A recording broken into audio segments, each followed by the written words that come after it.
Znajdujemy się w północnej części wyspy Rab, w Zatoce pod Silo, gdzie od 5 lat prowadzone są badania archeologiczne w ramach projektu Archeologiczna topografia wyspy Rab. Jest to projekt, który realizowany jest ze współpracy między Instytutem Archeologii UKSW oraz Instytutem Archeologii w Zagrzebiu.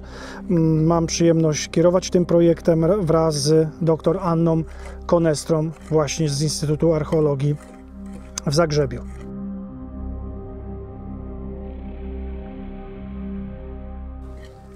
Wszystko zaczęło się od przeprowadzenia w 2016 roku badań geofizycznych oraz surveyu archeologicznego, który wykazał, że w Zatoce znajdują się liczne relikty osadnictwa z okresu rzymskiego. To skłoniło nas do rozpoczęcia badań archeologicznych na wyznaczonych terenach, gdzie dzięki badaniom georadarowym udało nam się zlokalizować głównie relikty architektury. Do chwili obecnej, tak jak wspomniałem, znaleźliśmy liczne relikty architektury kamiennej, datowane zarówno na okres wczesnorzymski, jak i również mamy tutaj poświadczoną aktywność z okresu późnorzymskiego. To, co jest najciekawsze, to jest to, że po obydwu stronach tej dolinki, która z tyłu za mną jest widoczna, odnaleźliśmy pozostałości budynków o różnym przeznaczeniu. Przede wszystkim najciekawszy jest budynek, który eksplorowaliśmy przez ostatnie 2 lata, prawdopodobnie magazyn lub budynek o przeznaczeniu gospodarczym, który wydawał się nam zupełnie czymś wyjątkowym z tego względu, że wokół nie znaleźliśmy również innych reliktów architektury. Wydawał nam się zupełnie stojący na uboczu, bez koneksji z innymi strukturami. Okazało się, że jest to całkowicie błędne założenie, bo w tym roku badania geofizyczne wykazały, że w około 45 metrów dalej w kierunku zachodnim znajduje się kolejny rozległy budynek. Prawdopodobnie są to relikty budynku termalnego, term. Aczkolwiek ta teza musi zostać jeszcze zweryfikowana w przyszłym roku w trakcie kolejnych sezonów wykopaliskowych.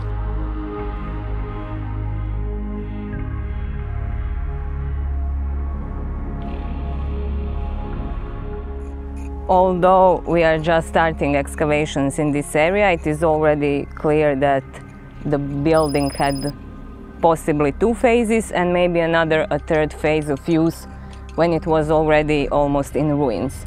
We can see that very well because we have floors that are cut by a further use as a heart, and we can see that also in some instances of the architecture.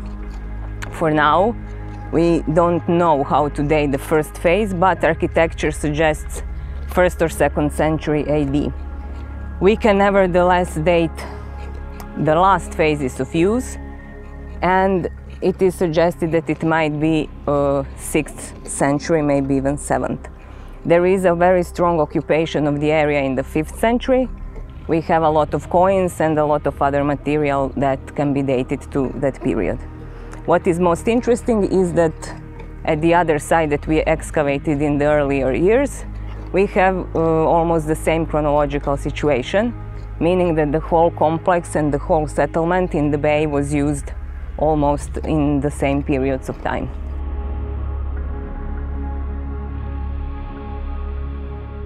Plany, które uzyskaliśmy, jednoznacznie wskazują, że jest to rozległa willa, tak zwana villa rustica z wewnętrznym dziedzińcem, tak zwanym atrium, które okalają budynki o różnym przeznaczeniu, zarówno gospodarczym, jak i również rezydencjonalnym.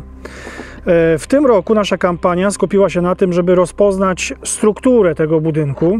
Także tutaj widzicie Państwo zaledwie fragment tej bardzo dużej budowli, natomiast pozostałe elementy znamy oczywiście z badań geofizycznych, w związku z tym nie ma potrzeby przeprowadzania szerokopłaszczyznowych badań, tylko skupiamy się w tych najbardziej ciekawych punktach, które pozwalają nam zrozumieć fazy przebudowy, fazy funkcjonowania i wreszcie dzięki znaleziskom określimy chronologię tej niezwykle interesującej struktury.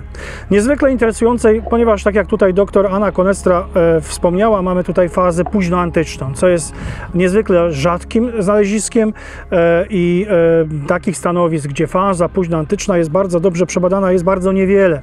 Także te badania przyniosą bardzo istotne ustalenia dotyczące historii całego regionu w okresie późnego antyku.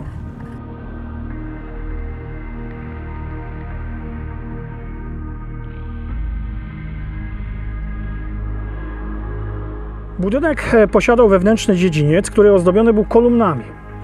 Interesujące jest to, że kolumny, dwie bazy kolumn znaleźliśmy kilka lat temu po drugiej stronie tej doliny. Wówczas zastanawialiśmy się w skład, której struktury one mogły wchodzić. Było to dla nas zupełnie niezrozumiałe. Dzisiaj już wiemy, że pochodzą one z tego właśnie kompleksu. W okresie późnorzymskim, w trakcie tutaj ostatniej fazy funkcjonowania tego rozległego kompleksu, dochodziło do licznych przebudowań, rekonstrukcji, wznoszenia nowych konstrukcji, często drewnianych, ponieważ wydaje nam się, że wówczas te budynki były już w stanie bardzo zrujnowanym. Dzisiaj wiemy, że te kolumny otaczały tutaj porty, które odkrywamy, a odkryte również w tym roku fragmenty mozaiki podłogowej wskazują jednoznacznie, że był on również ozdobiony w niektórych partiach, aczkolwiek myślę, że ta część będzie przedmiotem badań, które planowane są na przyszły rok.